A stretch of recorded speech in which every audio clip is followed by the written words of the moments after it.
so people come in. Sunny.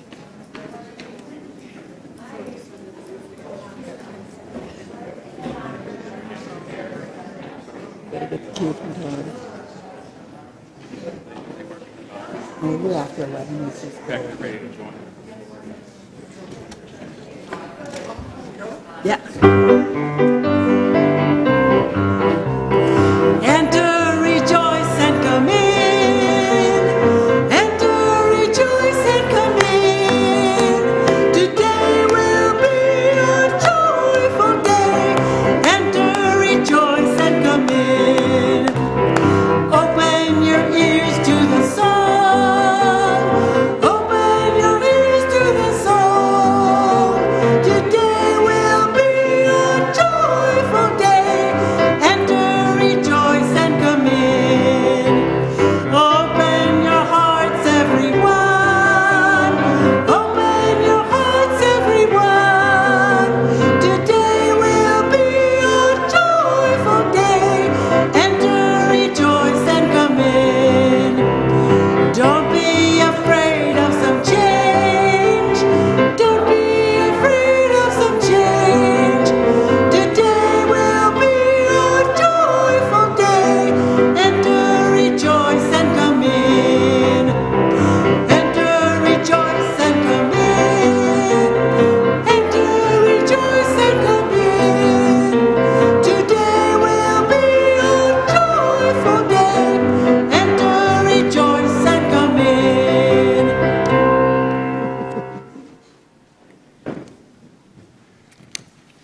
Great way to get started. Thank you. Welcome, everyone. Welcome to the Unitarian Universalist Church of Spokane, where our mission is to join together to create a nourishing, liberal religious home and to champion justice, diversity, and environmental stewardship in our wider world. Or as we say in short, to create community. Peggy's looking at me like I'm in trouble again.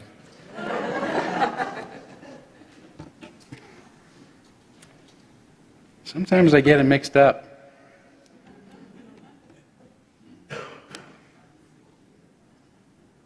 Well, anyway, it's good to have all of you.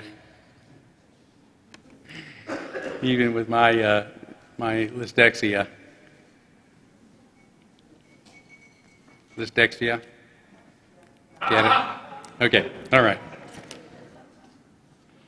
Well, welcome to the Unitarian Universalist Church again, where we embrace all that you bring with you, all of your uniqueness, your unique beliefs, your background, your lifestyle, your experiences, all that helps make you who you are. This includes those of you who are, of course, in the room with us, who hear me say this every Sunday, as well as those who might be joining us for the first time today, or more recently, and of course those of you who are streaming with us. It's great to have you joining us as well. So welcome to one and all. I want to begin with just a couple of announcements. One, because it's December, we're going to have some special holiday services that are not necessarily going to be on Sunday. One will be our solstice service, which is happening on Tuesday the 21st. That'll be via Zoom, so you can get that link through the church, and 7 p.m. And we are going to have our annual Cosmic Advent service on Christmas Eve. It will be in person here in the building, so I hope you will consider joining us for that too. That's a celebration of the birth of all life, all beings, the universe itself. And you may have, how many of you were given, they haven't been given them yet, right? Okay, so you are going to be given an ornament by our children if you haven't received one already during our service. And after our service, we're going to have a little decorating period. There's going to be hot chocolate and some cookies and whatnot as well. But we're going to ask you to take that ornament and hang it on the Christmas tree. This is something that we used to do at our church in Louisville during the Time for All Ages. And Of course, it was a smaller congregation, so we won't do that during the service here, but in about 3 shakes of a lamb's tail, the tree would be decorated. It was a real sign of what a community can do, the creativity, the beauty that a community can foster when working together. So that's kind of the ritual that we're going to be doing today. And we also could use some folks to help us hang some of the greenery on the windows and whatnot as well at that period. So if you aren't afraid of step ladders or are tall and want to help with that, you can see Gene and Gordon Larson over there. Wave your hands and they'll coordinate that as well. So, all right. Let's take a few moments now to greet one another, as is always a enjoyable part of our service. Say hi to those you look forward to seeing each Sunday as always, as well as some that you may not know yet.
Okay, and as always, there'll be more opportunity to visit with one another during our social hour following the service and our tree trimming party as well. We are going to move forward now by lighting our chalice, the symbol of our faith, the symbol of our unity and our solidarity, of our openness and our inclusion, of our community and our individual uniqueness. May this small flame be our offering of warmth to those who are cold and alone, and a light to those in darkness. May it be a flame that ignites justice in our world and a beacon of hope to those in need, and may it reflect at least a spark of truth wherever truth has been lost and cast a healthy shadow of doubt wherever it's been found.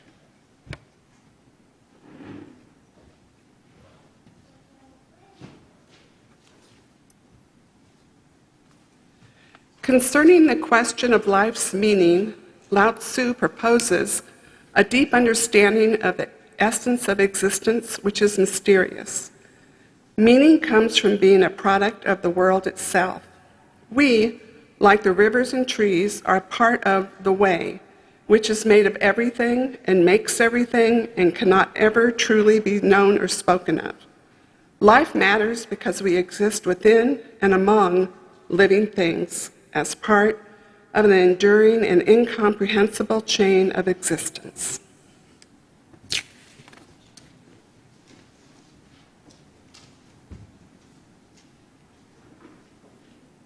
Well, this is an old hymn, but I think the words are beautiful. It's wonderful winter imagery.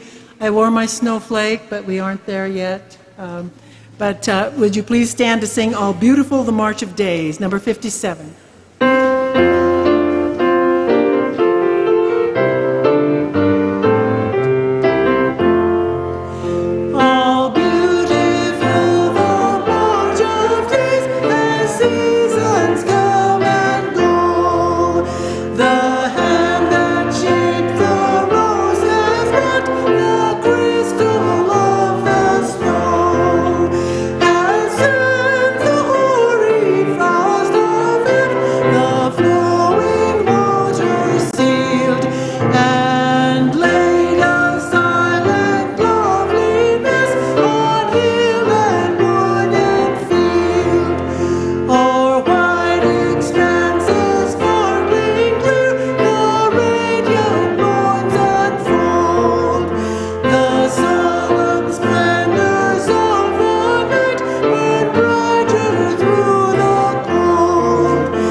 We are now going to kindle our candles of care for those who are most on our hearts and minds this morning. And I want to begin with a candle for Larry Richards, who is continuing to undergo treatment for his cancer. He did recently receive positive news about his prognosis, but does ask that we continue to keep him in our thoughts and hearts. And also a candle on behalf of everyone on our planet who is being most impacted by the effects of global warming, but particularly those in our own nation just within the past couple of days who faced a very terrible tornado spawned by the warmer weather in December. And let's take a moment of silence on behalf of others that you might be thinking of this morning, and as always, you're welcome to name them aloud at this time if you'd like.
those named aloud and those embraced in our silence, and all those who are suffering in our world at this hour, we hold in our community with compassion.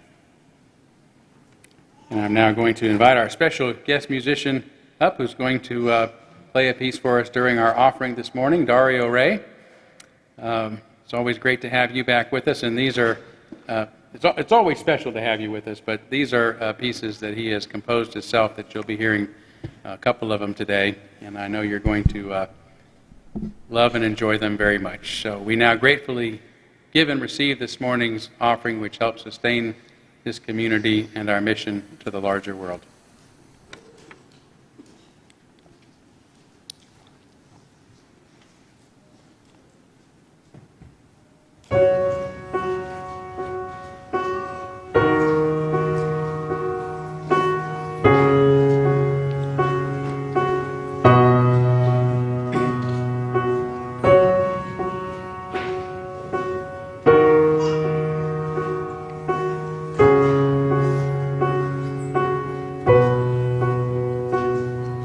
Stars in the tile, wood trim on the sill, eyes in the back of a chair in which you refuse to join me.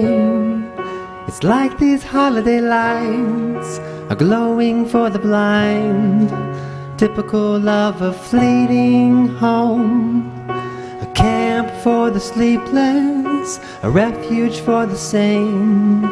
Like a dog who only goes your way.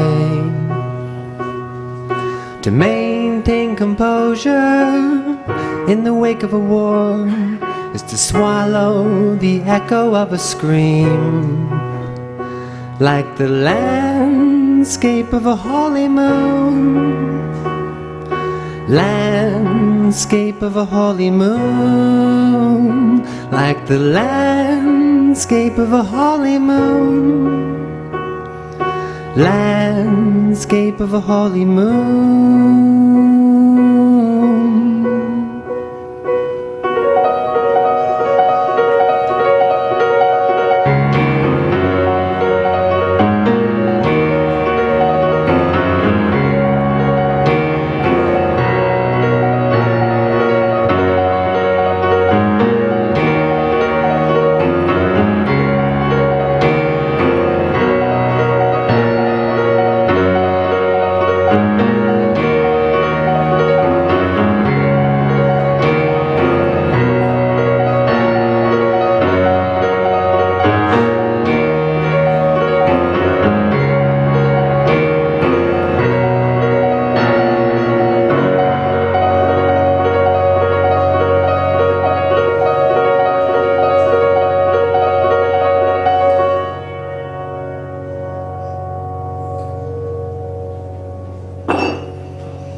Thank you.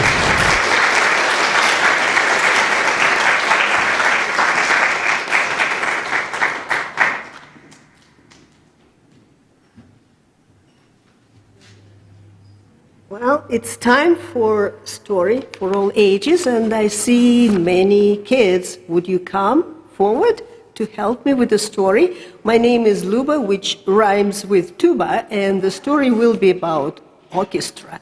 But first, I would like you to sit and look at that little picture, and you'll be my helpers, of course. Many years ago, when my daughters were preschool age, or as little as you are, we had no TV, and we did not celebrate Christmas as it is celebrated now, though we did decorate a fir tree before the New Year's Eve. And I used to tell my daughters about a boy who was a little bit lazy. He didn't like to put his toys in places, scattered them all over the room, and when the boy fell asleep, the unhappy toys discussed his behavior and left him for good. Do you believe that toys can talk if there are no humans around? Do you? I do. And not only in Pixar Toy Stories, with the Christmas time coming, with the holidays coming, there's so beautiful music heard everywhere. You can hear that. And I've been thinking, what kind of classical or musical instruments, what kind of conversation they can keep or hold between themselves. By the way, what instruments do you know from the orchestra? Name one. Yes? What is it? Please. Piano. Yeah, this is a grand piano because it is too big. Yeah, for just a piano. Grand piano. And yes, harp. Wow, yes, beautiful instrument. And guitar. Yeah. And what is this? Yes, it's a drum. Yeah. There will be a story about that, but first I just want, gosh, it's going to fall if I don't hold it. Imagine a theater, and the scene is like that. During the break of the symphony orchestra practice, when the musicians left the stage, the musical instruments began to talk. And you know violins, right? So, the first violin said, "On behalf of the string section, I must say that the drums are way too loud.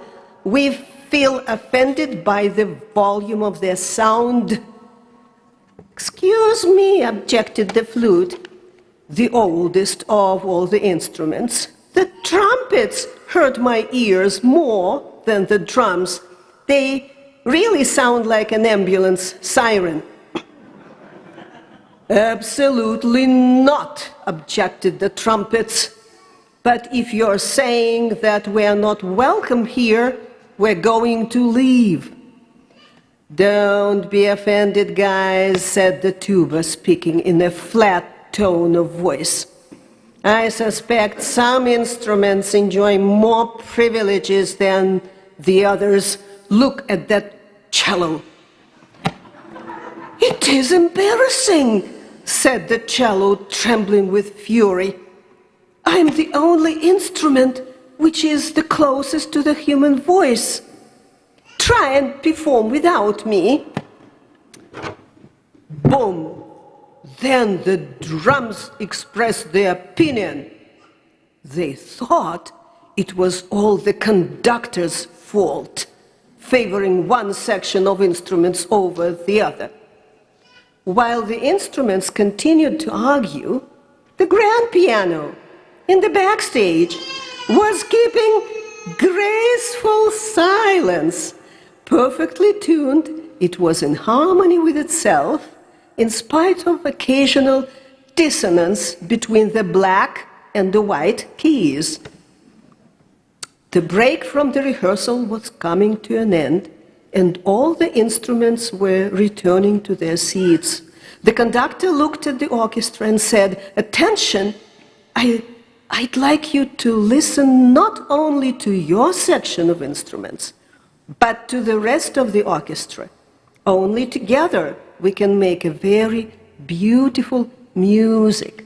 And now let's sing the kids out.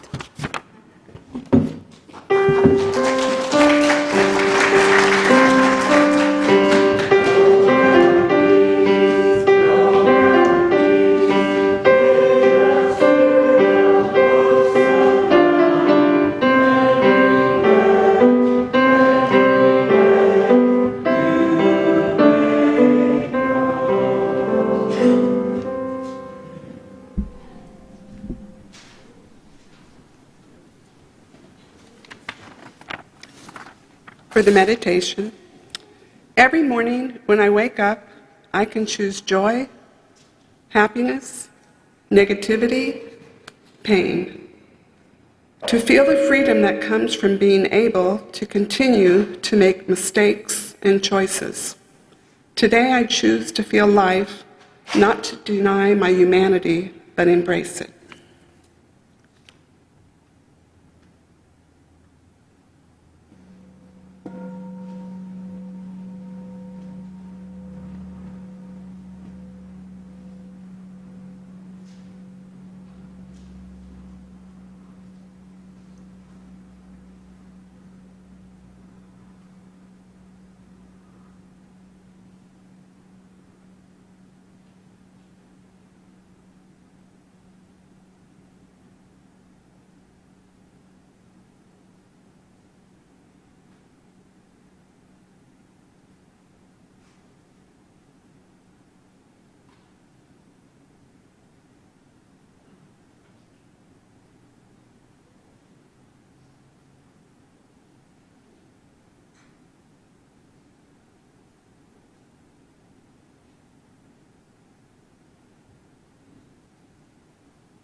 Those of you who have heard me speak often over the years know that I've been tremendously influenced by the writings of Erich Fromm, and I'm going to be citing a lot from his book, The Heart of Man, in my sermon in a few minutes, so I thought it'd be appropriate for me to read a paragraph.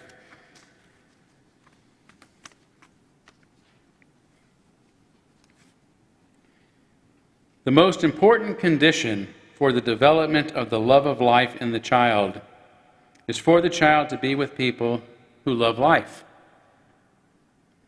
Love of life is just as contagious as love of death. It communicates itself without words, explanations, and certainly without any preaching that one ought to love life.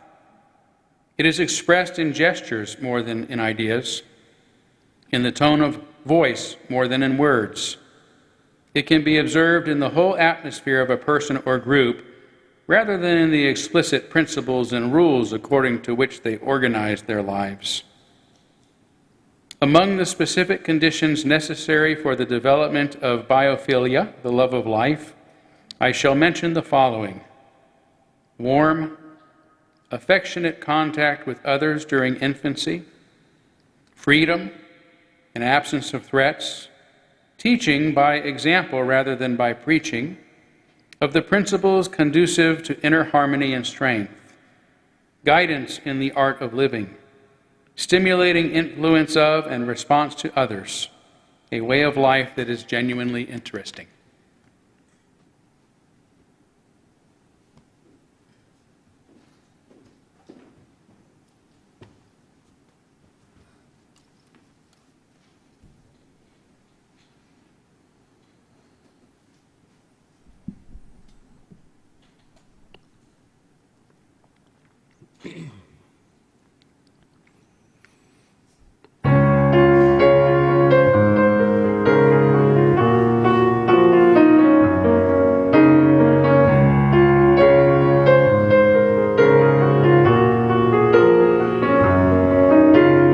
Holidays are near, and I need a confession.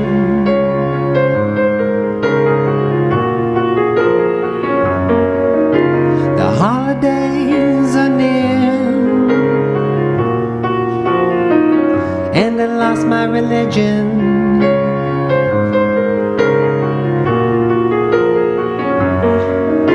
The holidays are near, and I lost my way. So if you'd be so kind, take me back in time. I'd do it all the same, except I'd wait for a sign. Wait for a sign. Wait for a sign.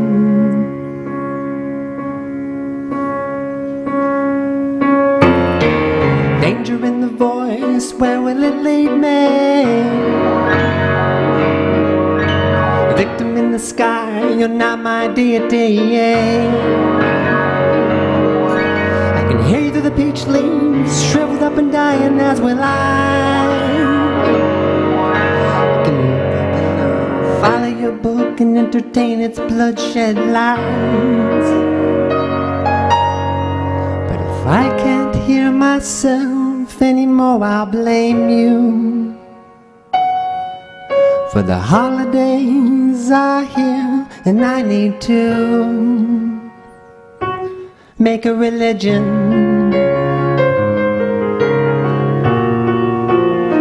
I need to make a religion.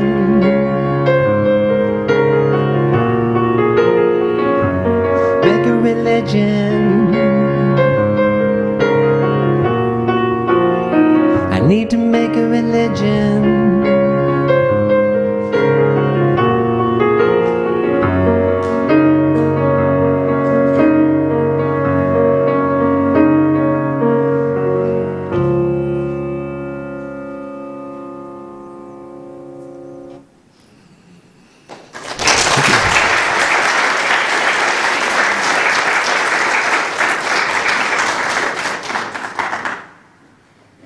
Thanks again, Dario, for being here. We so appreciate you sharing your talent with us, and because these are your own compositions, you all also share a little bit of your own insights into meaning and mystery in the world. So thank you so much.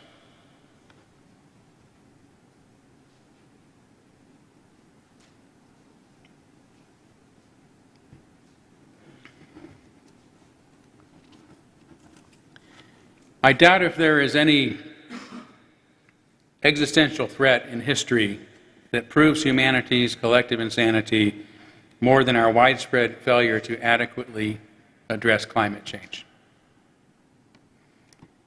If it goes unabated, global warming could be a death sentence for us all and is certainly going to make life on Earth unbearable, just as it did only 2 days ago when, again, one of the most destructive tornadoes in 100 years, fueled by warmer weather than usual in December, left a path of devastation across 4 states. Death and devastation. Scientists have understood the impacts of greenhouse gases for over 100 years. Yet as their predictions have increasingly come true, resistance to doing anything about it has also increased. The same can be said of the gun control measures needed in our country to stop an epidemic of mass homicides. But the more need there is for action, the more rigid the opposition is to doing anything about this horrifying problem. Why? This widespread disregard for the destruction of life and the suffering of others isn't reserved for matters of extinction and murder. The rising cost of health care in our nation is a case in point. What is more important to our quality of life than to be cared for when we are sick and injured? Or to have the security of knowing that our loved ones will be cared for when they need it most? If our love for others is most proven by our care for them, especially when they need it most, then our unwillingness to do so as a nation proves how callous we are toward the suffering of others, toward life itself. Why?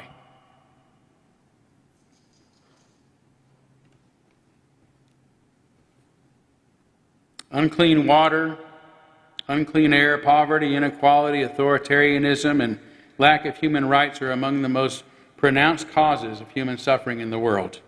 Yet as a world, there are too many of us who don't seem to care, making it difficult for the rest of us to make meaningful strides in overcoming our greatest challenges. Why? How is it possible for so many people to ignore the obvious suffering of others and the destruction of life itself? I want to explore what I believe is the answer to this seemingly inexplicable question by turning again to one of my favorite thinkers, Erich Fromm, who was the first to seriously suggest the possibility that an entire society can be mentally ill in his book, The Sane Society. This is not to suggest that everyone in our society is callous toward life, only that there are enough who are that it's difficult for the rest of us to make any kind of headway addressing the concerns that most threaten all of us. It is difficult, for example, for us to make long-term changes to help address climate change when about half or more of us are willing to elect political leaders who claim they disbelieve global warming, refuse to cooperate with anyone who does, and promise to undo any measures taken already, such as the Paris Climate Agreement, just as soon as they get into power. In another of his books, The Heart of Man, which I read from earlier, subtitled Its Genius for Good and Evil, Erich Fromm provides us with a framework for understanding the mystery of why, when faced with the choice between good and evil, too many of us choose the latter. And it's important to remember here, as I frequently reminded you, that for Fromm, the principle of good is what is good for humanity, and evil is what is detrimental to humanity, the sole criterion of ethical value being human welfare. So a better way to express the question before us, rather than using terms of good and evil, is to ask, why, when faced with the choice of doing what is beneficial to human welfare or detrimental to human welfare, too many of us choose the latter? In this way, good and evil are not seen as abstract forces over which we have little control. They are not fates that hover about and control our lives. They are outcomes that come into existence through the choices that we make or refuse to make. And anyone or any group of people who intentionally makes choices detrimental to human well-being, including to the destruction of our habitat, which in our case is our entire planet, must be nuts. Individuals who suffer such behavior are diagnosed as antisocial, sociopathic, sometimes even psychopathic. But there's no such diagnosis for an entire society sickened by this insane behavior. So Fromm came up with a term of his own to describe this social disorder, the necrophilous orientation, which he says is the quintessence of evil, the most severe pathology, and the root of the most vicious destructiveness and inhumanity. In my opinion, doing nothing to stop the behaviors that may turn our beautiful planet into a fiery asteroid, nor to prevent the mass killings of our children in their classrooms, ought to be counted among the quintessence of evil, and is proof enough of this death-loving sickness. As Fromm uses it, the term necrophilia does not refer to those who literally desire corpses, although such a desire may be a manifestation of the larger general phenomenon. Rather, he uses it in reference to a mindset, he says, that is directed against life. A mindset directed against life. Such an extreme example, according to Fromm, was Adolf Hitler, whom he says was fascinated by destruction, and the smell of death was sweet to him. At the outset, it may have appeared that Hitler wanted only to destroy his enemies, but as a true necrophile, his lust for death could only be satiated with the complete destruction of everything and everyone. Toward the end of the Gotterdammerung, the twilight of the gods, the great war to end all wars, Fromm says Hitler showed his deepest satisfaction lay in witnessing total and absolute destruction, that of the German people, of those around him, and even of himself. Regarding the two tragic issues I've already mentioned, global warming and mass shootings, I can think of nothing more destructive today than the will to ignore these brutalities, both of which endanger us all, even the necromancers themselves. The symptoms of this malady, according to Fromm, include a tendency to dwell in the past. Not surprising, usually with made-up sentiments about the good old days that never really existed. And this makes a lot of sense, for how can those who hate life value the future? The necrophilous orientation also loves force. It is, in other words, an authoritarian mindset, which may be why Simon Weil once defined force as the capacity to transform a man into a corpse. When it comes to force and authoritarianism, this capacity is often figurative. I may not kill a person, but only deprive him of his freedom, Fromm explains. I may want only to humiliate him and take away his possessions, but whatever I do, behind all these actions stands my capacity to kill and my willingness to kill. The lover of death necessarily loves force. The necrophilous orientation centers around the polarity between the powerful and the powerless, between the killers and the killed. The necrophile, Fromm says, is in love with the killers and despises those who are killed. Imagine, for example, hypothetically speaking, we should ever somehow elect a president who prefers the company of authoritarian dictators rather than the leaders of our allied nations. If this were within the realm of possibility, such an individual would demonstrate this death-loving orientation. Of course, we all know that could never happen. This orientation also delights in the destructive power of machinery, especially those machines that can transform the organic into the inorganic, those machines that kill life. For such a mindset can only relate to things it can possess and control, including living things. As Fromm further explains, the necrophile is deeply afraid of life because it is disorderly and uncontrollable by its very nature. This would explain why there are so many in particular who are not dissuaded from their course, even in the face of global warming and the destruction of our planet, because they are more afraid of life than anything else. They are more afraid of not being in control. Hence their devotion to force. Of course, our concern with this orientation should not be for the individual, destructive as such individuals can be when given power, but for the masses who share this mindset and put them in power. Some of them love death, and they know they love death, even if they don't understand why and would never admit it to anybody but themselves.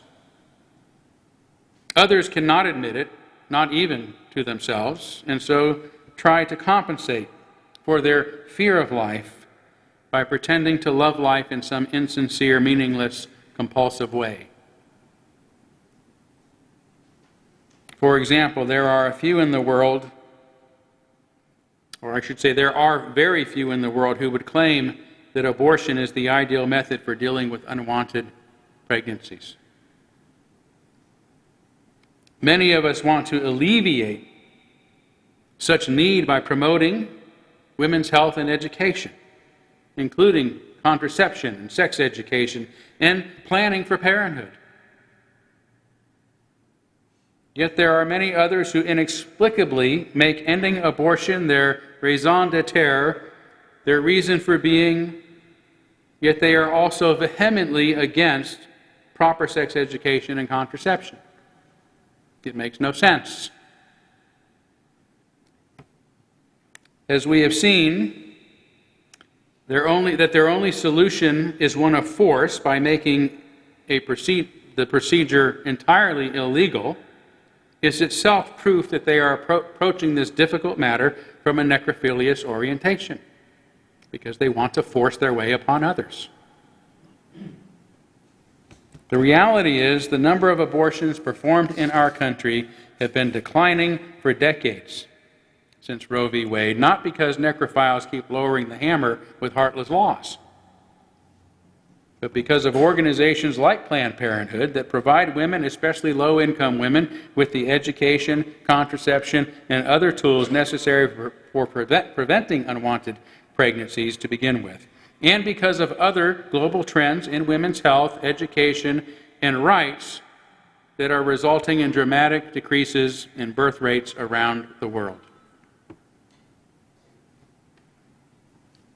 Furthermore, those ferocious about preventing abortion solely by force don't seem to care as much about life when it is sacrificed in war, or ended with lethal injection, or in slow death for lack of adequate health care, or in schools and classrooms with machine guns. It's easy to deceive oneself into believing one is a lover of life with an unyielding devotion to people who are yet to be born, for whom they bear no real responsibility, but doing so without at least as much devotion to the life and well-being of those who have been born should deceive no one. Jesus is reported to have said, "I have come that they may have life and that they may have it abundantly." Life without an abundance of health and happiness, of love and acceptance, of security and freedom is only a half life. Life doesn't end with being born. And those who think otherwise are only fooling themselves into a false sense of righteousness that helps them compensate for an otherwise dismal record when it comes to loving the living. Of course, we all want to see ourselves as good people, as the heroic protagonist in our own stories. The same is true of nations. We want to portray ourselves as the greatest nation on earth, the greatest in history, as a chosen people with a manifest destiny. And we too often do so by fabricating myths to cover our collective butts. As William James once wrote, "We divert our attention from disease and death as much as we can. In the slaughterhouses and indecencies without end in which our life is founded are huddled out of sight and never mentioned, so that the world we recognize officially in literature and in society is a poetic fiction far handsomer and cleaner and better than the world really is."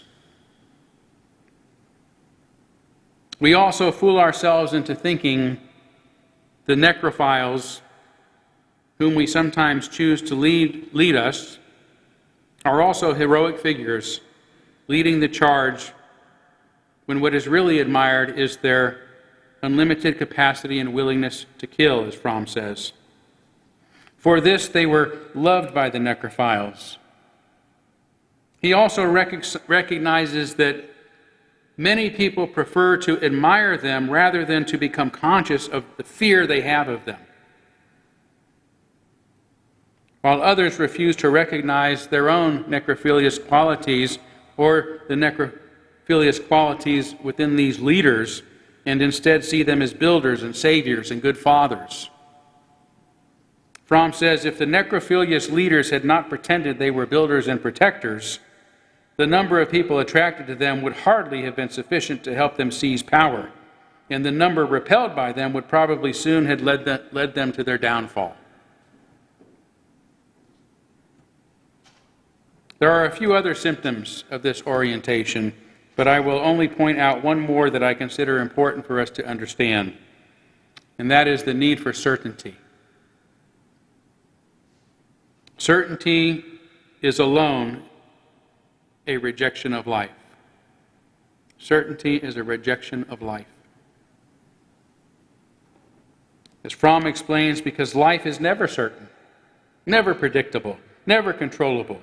In order to make life controllable, it must be transformed into death.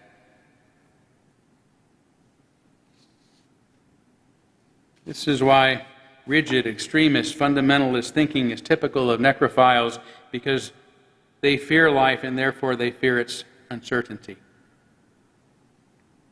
By treating every belief that we have as if it were a dogma to force upon others, or as a dividing line between us and them, we feel justified in the necrophilous habit of using force against those we disagree with, and in so doing, to kill them, sometimes literally with warfare and violence, and sometimes figuratively by killing their wills and destroying their freedoms. As the authoritarian government of Big Brother says in Orwell's horror novel 1984, we shall squeeze you empty, and then we shall fill you with ourselves. That is a kind of death. And such is the necrophilous agenda. Alas, it is also a way of committing intellectual suicide, for rigid ideas are dead ideas, ideas stiffened with rigor mortis. Life, on the other hand, requires us to surrender to the uncertainty, to remain open-minded, and to let go of the control, even in the face of tragedy.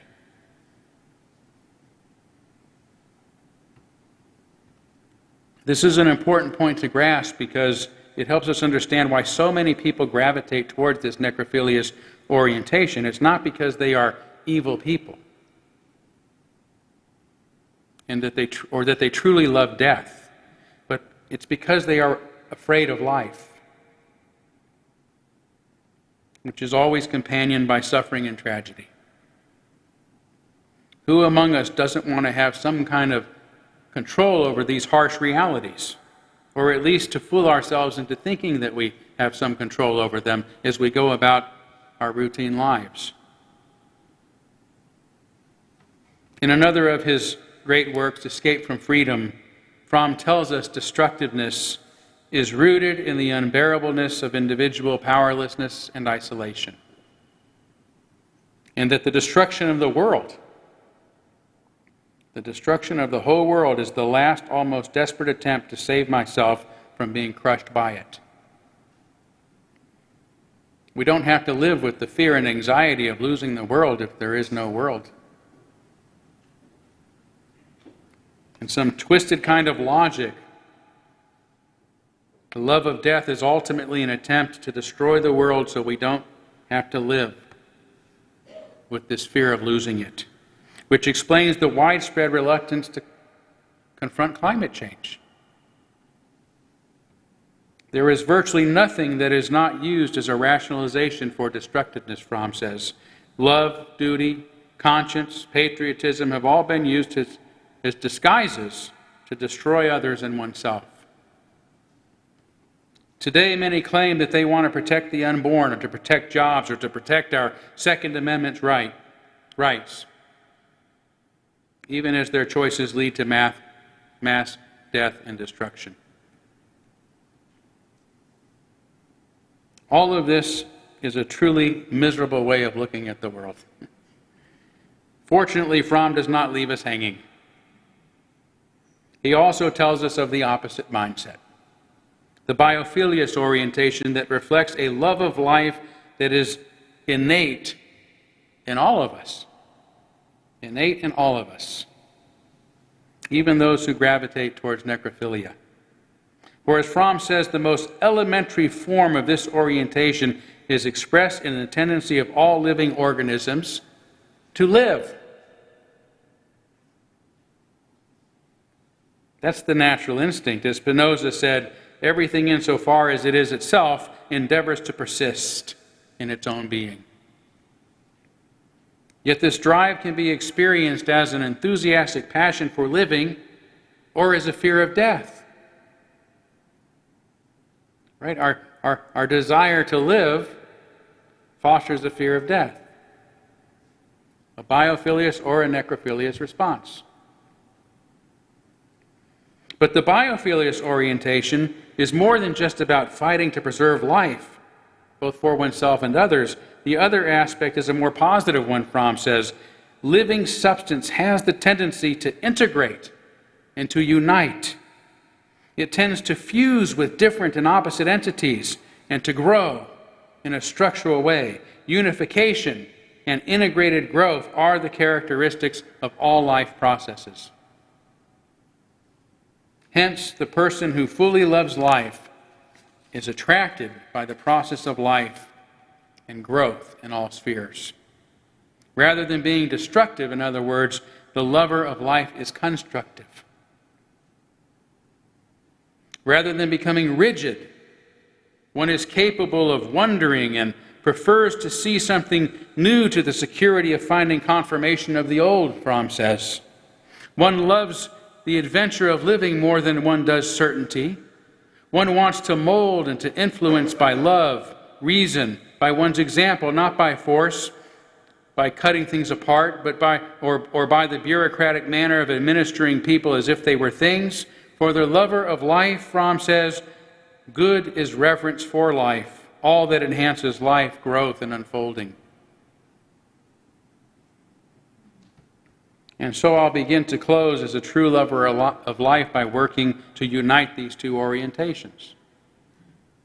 To some degree, I already have by noting that the death orientation is rooted in fear, not hate, but fear. And that all of us, to some extent, are afraid of losing our lives and are thus driven to protect ourselves, to avoid threats, and to predict and control the future and others as much as possible. I think one of the most important points Fromm makes on this subject is pointing out that nobody is entirely necrophilous or biophilous. There are some who are totally devoted to death, and these are insane. There are others who are entirely devoted to life, and those strike us as having accomplished the highest aim of which humanity is capable. But in many, both the biophilous and the necrophilous trends are present, but in various blends. In other words, each of us is on the spectrum. And it's probably a spectrum from which we shift location from day to day, time to time, choice to choice. What matters most is which orientation becomes strongest in us and in the whole of our society, that which is rooted in fear or rooted in love, rooted in force or rooted in freedom, rooted in destruction or rooted in construction, rooted in death or rooted in life. But I think, being that we are all most likely on this spectrum, whether conservative or liberal, Republican or Democrat, that we are all sometimes swayed by the necrophilous orientation and sometimes by the biophilous. This means each moment, each decision requires us to choose between these tendencies and hopefully to choose the side of life. The more of us who do and the more often we do, the sooner we can finally begin to meaningfully address the destructive habits our society currently engages in, including apathy towards global warming and gun violence on the right, and a frightening new wave of authoritarianism and dogmatism on the far left. Today, there are just enough of us driven by the love of death, which again is really the fear of death, the fear of life, I should say, to prevent the rest of us from making real progress in overcoming the socially divisive and life-threatening problems facing us all. I think those on the biophilous end of the spectrum should co-opt the saying, "Choose life," from those on the necrophilous end, and start applying it constructively to all of our challenges. When facing war, choose life. When considering capital punishment, choose life. When addressing gun control, choose life. When tackling climate change, choose life. But choosing life must be more than an empty cliche that makes us feel good about ourselves despite our destructive behaviors. It must be manifested in our passion and preservation of life by assuring human welfare, individual unfolding, the health of our planet, and all creatures upon it. So let us courageously choose life and fearlessly love life in every way, for it is only by doing this that we can truly come to love one another. Thank you.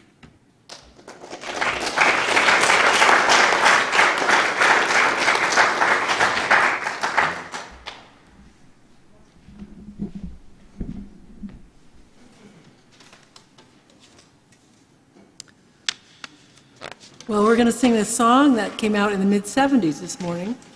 And I think I want to start by teaching you the chorus, which is short and sweet. So pluck a D for me if you would, Mauro. And some of you will know this, most of you, I hope. But if you don't, this will give you a little edge, okay? Shower the people you love with love. Show them the way that you feel. Things are gonna work out fine if you only will. Come with me now. Shower the people you love with love. Show them the way that you feel. Things are gonna work out fine if you only will. let's stand and we'll sing the whole thing. Okay. 1, 2, 3. You can play the game and you can act out the part, though you know it wasn't written for you. Tell me, how can you stand there with your broken heart, ashamed of playing the fool? One thing can lead to another. It doesn't take any sacrifice. Oh, father and mother, sister and brother, if it feels nice, then don't think twice. Shower the people you love with love. Show them the way that you feel. Things are gonna work out fine if you only will. Shower the people you love with love. Show them the way that you feel. Things are gonna be much better if you only will. You can run, but you cannot fight. This is widely known. And what you plan to do with your foolish pride when you're all by yourself alone? Once you tell somebody the way that you feel, you can feel it beginning to ease. I think it's true what they say about the squeaky wheel. It's always getting the grease. Better to shower the people you love with love. Show them the way that you feel. Things are gonna work out fine if you only will. Shower the people you love with love. Show them the way that you feel. Things are gonna be much better if you only will. Shower the people you love with love. Show them the way that you feel. Shower the people you love with love. Show them the way that you feel. Shower the people you love with love. Show them the way that you feel. Things are gonna work out fine if you only will.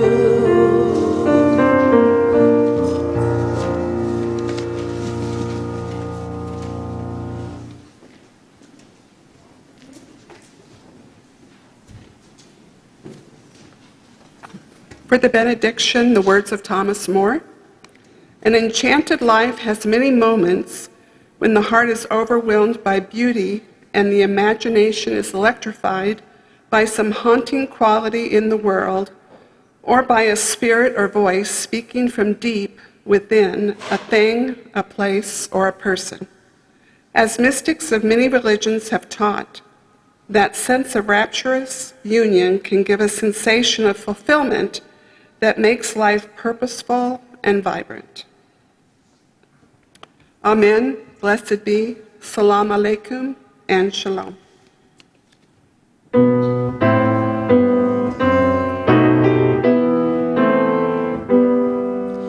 Shalom Haverim, Shalom Haverim, Shalom, Shalom, Shalom Haverim, Shalom Haverim, Shalom.